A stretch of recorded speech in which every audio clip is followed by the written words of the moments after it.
আমরা আলোচনা শুরু করার আগেই একটি আয়াত শুনছিলাম কোরআনে, এবং সেই আয়াতের মূল বৈশিষ্ট্য হচ্ছে যে আমরা মানুষকে আমাদের আশেপাশে যত আমাদের সহকর্মী, পরিবার, আত্মীয় স্বজন, বন্ধু বান্ধব যারাই আছেন তাদেরকে সৎ কাজের জন্য উৎসাহ দেওয়া এবং অসৎ কাজে নিরুৎসাহিত করা।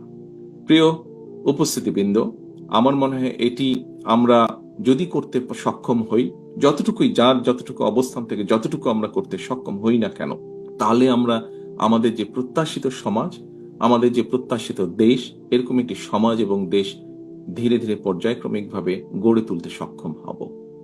প্রথম রমজানের এই দিনে আমরা আল্লাহর দরবারে আবারও হাত তুলি। আসুন আল্লাহর দরবারে হাত তুলে আমরা নিজেদের জন্য, নিজেদের বাবা মা, আত্মীয় স্বজন, এখানে আমাদের এতিম বন্ধু যারা এসেছে, তারা যেই আপনজনকে হারিয়েছে, তাদের সকলের জন্য হাত তুলে আল্লাহর দরবারে আমরা দোয়া চাই।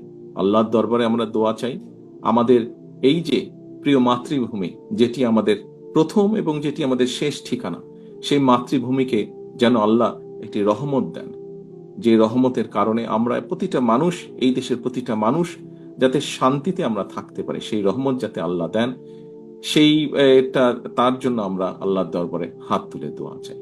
এই বলেই আমি আমার বক্তব্য শেষ করছি। আল্লাহ হাফেজ। বাংলাদেশ জিন্দাবাদ, বাংলাদেশ জাতীয়তাবাদীদের জিন্দাবাদ। আসসালামু আলাইকুম।